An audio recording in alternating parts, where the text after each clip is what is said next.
Padmashri doctor Ajay Sonkar से अतीश कुमार श्रीवास्तव की भेंटवार्ता। विषय है पर्यावरण की कैसे सुरक्षा करें। आपका स्वागत है हमारे इस कार्यक्रम में। हमारे साथ आज के हमारे प्रतिष्ठित मेहमान हैं पद्मश्री डॉक्टर अजय सोनकर। आपका स्वागत है। नमस्कार। आज हम इकट्ठा हुए हैं बातचीत करने के लिए वर्ल्ड एनवायरनमेंट डे पे। इस बार का जो थीम रखा गया है वो कंट्रोल प्लास्टिक पे है। जो भी पर्यावरण की स्थिति है पूरे विश्व में, और हिंदुस्तान तो उसका हिस्सा ही है, तो उसमें आपको क्या लगता है कि ये जो थीम रखी गई है इसका कोई औचित्य है? जो कच्चा तेल हम धरती से निकाल रहे हैं लगातार, वही पृथ्वी की मृत्यु का कारण बन रहा है धीरे धीरे। जो ये कच्चा तेल होता है, जब इसको हम निकालते हैं तो आपने अगर कोई रिफाइनरी देखी हो तो एक उसमें एक टावर जैसा जो है एक बैरल दिखता है। तो उसमें क्या होता है कि 370 डिग्री पे उसको गर्म किया जाता है उस कच्चे तेल को। तो उसके सबसे ऊपर 25 से 50 डिग्री सेल्सियस के आसपास जो है लिक्विड पेट्रोलियम गैस निकलती है, तो उसको अलग कर लिया जाता है सबसे ऊपर। उसके नीचे करीब 50 डिग्री सेल्सियस पे पेट्रोल आता है, इसको गैसोलीन, उसको ले लिया जाता है। फिर उसके नीचे 60 से 180 डिग्री सेल्सियस पे जो है नेफ्था निकलता है, जिससे प्लास्टिक बनाया जाता है। नेफ्था प्लास्टिक का जो है रॉ मटेरियल है।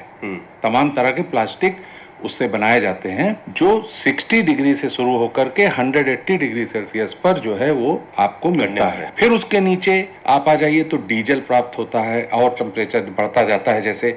फिर उसके नीचे आप आ जाइए तो ये जो आपका इंजन ऑयल वगैरह होता है, लुब्रिकेटिंग ऑयल वगैरह होते हैं। फिर लास्ट में 350 डिग्री सेल्सियस पे मिलता है बिटुमेन, जिसको आप तारकोल बोलते हैं, जिससे सड़क उड़क बनाते हैं। और आप सरप्राइज होंगे कि इस एक छोटे से एक बैरल में जब ये प्रक्रिया हो रही होती है, इतने मटेरियल जो आपको पेट्रोलियम प्रोडक्ट्स मिल रहे होते हैं, उसमें सिर्फ जो अगर हम उसकी बात करें तारकोल की, तो वो करीब 20% होता है पूरे में। 300 डिग्री सेंटीग्रेड पे होता है। 300 डिग्री सेंटीग्रेड पे वो जो है अलग होता है आपके क्रूड ऑयल से। लेकिन ये इसका भाग जो है 20% होता है, और सिर्फ अकेले इसी की कंट्रीब्यूशन जो ग्रीन हाउस गैस है वो 20,000 मीट्रिक टन होती है। तो आप सोचिए कि कितने बड़े ग्लोबल वार्मिंग को जो है ये रिफाइनरी कंट्रीब्यूट करती है। इसी की वजह से पृथ्वी लगातार गर्म हो रही है। जो मदर ऑफ प्रॉब्लम है, जो सबसे बड़ी समस्या है, ये हमारा फॉसिल फ्यूल है जो हम धरती से निकाल रहे हैं। पेट्रोलियम प्रोडक्ट किसी भी रूप में जीवन के लिए, धरती के लिए हानिकारक है। अब आपने जैसे थीम बताया कि प्लास्टिक, तो जो प्लास्टिक में अक्सर जब बात होती है, आपने देखा होगा, इस पे हमने एक बहुत गहन स्टडी किया था, तो पाया कि जब भी प्लास्टिक की बात होती है तो कहते हैं हाँ सिंगल यूज प्लास्टिक बैन कर दिया गया है ये। तो वो समझ नहीं पाते कि प्लास्टिक की असल प्रॉब्लम क्या है। प्लास्टिक की जो असल प्रॉब्लम है वो प्लास्टिक का यूज है। प्लास्टिक का एक गुण है कि एक प्लास्टिक के बोतल में पानी लिया हुआ है आपने जी, तो वो जो है थोड़ी देर बाद उसके माइक्रोन और नैनो साइज के कण जो है पानी में माइग्रेट कर जाएंगे अपने आप। और अगर पानी गर्म हो जाए तो ये क्रिया तेज हो जाएगी, और अगर पानी एसिटिक है या कोरोसिव है तो ये क्रिया और तेज हो जाएगी। अब आप देखिए कि आपकी छत पे रखी हुई टंकी जो धूप के एक्सपोजर में है वो प्लास्टिक की है। आज हमारा प्लास्टिक का इस्तेमाल इतना है कि आप अगर आप बाजार जाइए कि अपने घर के लिए ग्रोसरी लेने, या आप जो है कोई भी खाद्य पदार्थ लेने जाइए या पेय लेने जाइए, तो आपको प्लास्टिक की बोतल में मिलेगी। आप सरप्राइज्ड होंगे कि सिरका जैसी कोरोसिव जो है लिक्विड भी प्लास्टिक में मिलती है, जो अपने आप प्लास्टिक को तोड़ के अपने आप में इन्वॉल्व कर सकती है। हम लोग जब छोटे थे, आपको याद होगा कि हमारे यहाँ कोई भी दवा आती थी या कप सिरप आती थी तो कांच की शीशी में आती थी। आज कप सिरप भी जिसमें अल्कोहल होता है वो भी प्लास्टिक में है, जिसकी वजह से नैनो और माइक्रोन साइज के प्लास्टिक उसमें इन्वॉल्व हो आपके शरीर में जा रहे हैं। हाँ, आपके ब्लड में लगातार प्लास्टिक जा रहा है। और आप इस तरह सोचिए कि जितने भी फूड हैं, जितने भी बेवरेजेस हैं, सब जो है प्लास्टिक में ही रैप्ड हैं, उसी के कांटेक्ट में है। आप अगर जो है ये सोचें कि मैं कोई ऐसा सामान बाजार से खाने पीने का लेके आऊं जिसका प्लास्टिक से संपर्क ना हुआ हो, तो आप खाली हाथ लौट के आएंगे। सही बात। और हमें ये सोचना होगा कि प्लास्टिक की जब हम सफाई करते हैं, मान लीजिए हमें ये ज्ञान हो गया कि भाई प्लास्टिक बहुत खराब चीज है, तो हम जब प्लास्टिक को जो है डिस्कार्ड करते हैं तो अपने घर से बाहर निकाल देते हैं, उसको फेंक देते हैं, सोचते हैं कि हमारे घर की हमारा काम खत्म हो गया, हमने सफाई कर दी, हमने प्लास्टिक फेंक दिया। लेकिन जो प्लास्टिक आप अपने घर की सफाई से, घर से निकाल के सफाई करके बाहर फेंक देते हैं तो वो जब लौटता है तो आपके घर में नहीं लौटता, वो आपके ब्लड में लौटता है। अच्छा, सीधा आपके खून में पहुंचता है, क्योंकि जो प्लास्टिक आपने बाहर फेंक दिया, जैसे ही वो सूर्य की प्रकाश के संपर्क में आता है तो आपने देखा होगा प्लास्टिक शुरू में बहुत सॉफ्ट होता है, लेकिन जब धीरे धीरे रखे हुए वो ब्रिटल हो जाता है। बिल्कुल, उसकी जो इलास्टिसिटी है वो कम हो जाती है, और अगर उसको आप जो है दबा दें तो पाउडर जैसा हो जाएगा। तो वो अपने आप सूरज की रोशनी में आकर के वो ब्रिटल हो जाता है और टूटता है, और टूटते टूटते वो नैनो और माइक्रोन साइज का हो जाता है। तो जब जो है बारिश होती है, मिट्टी में मिलता है, तो ये हमारे वाटर सोर्स में चला जाता है और ये बहकर हमारे नदियों में चला जाता है, नदियों से हमारे समुद्र में चला जाता है। और ये नैनो साइज के और माइक्रोन साइज के प्लास्टिक इतने छोटे होते हैं कि जब वेपोराइजेशन होता है तो ये वेपर के साथ बादलों में चले जाते हैं। अच्छा। और सुदूर हमारे ग्लेशियर्स में, हमारे पहाड़ों में, हमारे जो है फॉरेस्ट में, वहां जाके बरस जाता है। तो ऐसी जगह पर भी नैनो और माइक्रोन साइज के प्लास्टिक इन्वॉल्व हो गए हैं, पहुंच गए हैं। डुंड्रा में से लोग आए थे, वो साइबेरिया से मेरे पास, कि यहाँ पर माइक्रोप्लास्टिक कैसे आ गया, यहाँ पर तो ह्यूमन रहता नहीं। तो वो बारिश के पानी से पहुंचा। तो आप सोच के देखिए कि ये कितना बड़ा डिजास्टर है कि पूरा समुद्र, अब समुद्र का पानी खारा होता है, तो उसमें अगर कोई प्लास्टिक किसी भी रूप में जा रही हो तो टूट करके उसको नैनो और माइक्रोन साइज की होनी है। और कई प्लास्टिक ग्लोमरेट मुझे डिस्कवर हुए हैं, मैंने डिस्कवर किया था अंडमान में, जो पहाड़ी चट्टान का रूप ले लिया था। वहां पर जो कैल्सीफाइड जो रॉक्स थे उसमें मिक्स होकर के रॉक का रूप ले लिया, पहाड़ी का रूप ले लिया था जो है प्लास्टिक का। हमने ये भी सुना कि मछलियां प्लास्टिक के बह के जाने से मर रही मछलियां। देखिए मैटर क्या है कि ये हमारा जो फूड चेन है उसकी जो सबसे पहले पायदान पर एल्गी होती है। तो जो समुद्री जीव होते हैं वो माइक्रोन साइज के, नैनो साइज के, छोटे साइज के ये एल्गी को खाते हैं। तो ये जो प्लास्टिक है इतना छोटा है कि वो उसी एल्गी में इन्वॉल्व हो गया है। तो जब वो एल्गी खाते हैं तो वो उनके शरीर में, उनके ब्लड में ये पहुंच जाता है। तो जो ऊपर वाला जीव है वो जब उसको खाता है तो उसके शरीर में पहुंच जाता है। तो इस तरह पूरी फूड चेन में ये पहुंच गया है। सबसे खतरनाक बात।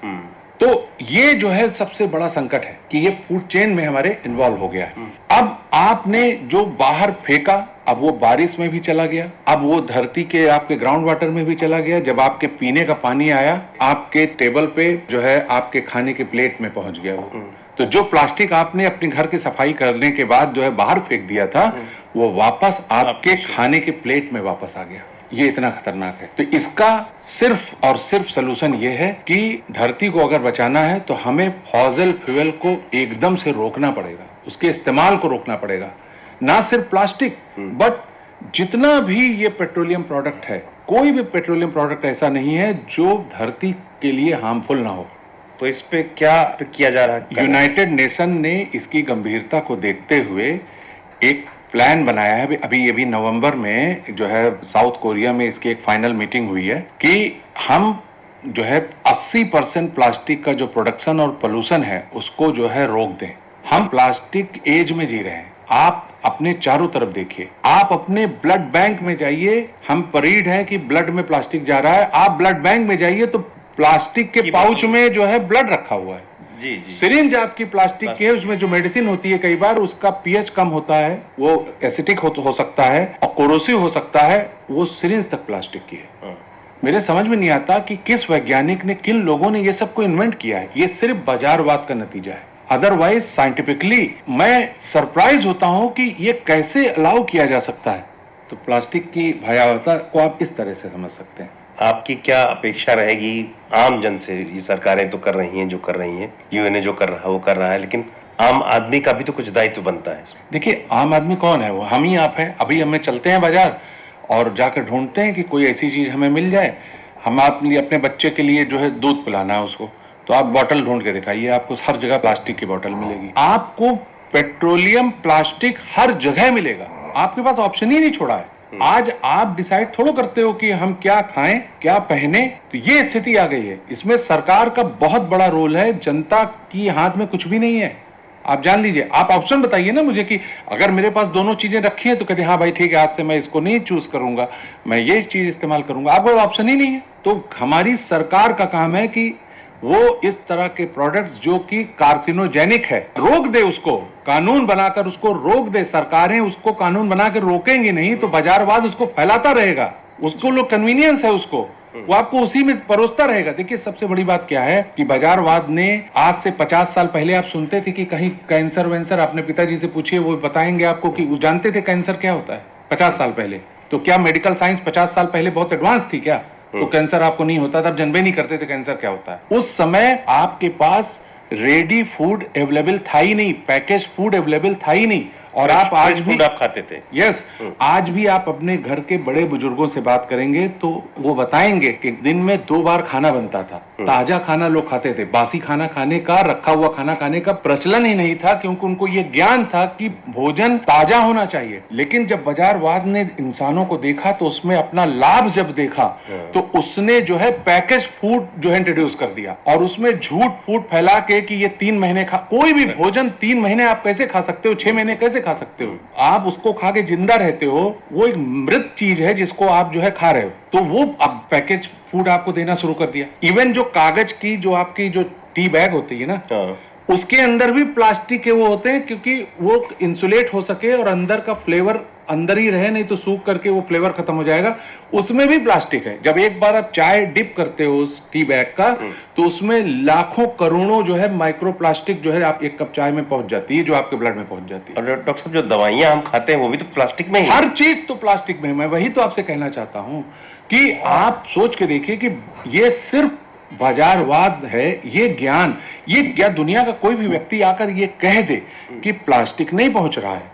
अब जब ये चीज स्टेब्लिश्ड है तो हमें, हमारी सरकारों को, हमारा रोल सिर्फ इतना हो सकता है कि हम आवाज उठाएं, सरकार को मजबूर करें कि वो जो है इस तरफ सख्त कदम उठाए। डॉक्टर साहब बहुत सी बातें हो गई हमारी, और विषय ऐसा है, गंभीर है कि इस पर हर एक व्यक्ति को, हर एक इंसान को जगना होगा, अपने को नियंत्रित करना होगा, दूसरे को कहना होगा कि प्लास्टिक का इस्तेमाल एकदम बंद करें, किसी भी तरह का प्लास्टिक इस्तेमाल नहीं होना चाहिए। और हम इसी पे अपनी बातचीत को खत्म करते हैं। आप हमारे स्टूडियो में आए, बहुत बहुत धन्यवाद। Thank you. हिंदी कार्यक्रम में अभी आप सुन रहे थे विशेष साक्षात्कार। इसमें आपने सुनी आगामी पर्यावरण दिवस के संदर्भ में पर्यावरण की कैसे सुरक्षा करें विषय पर पद्मश्री डॉक्टर अजय सोनकर से आतिश कुमार श्रीवास्तव की भेंटवार्ता।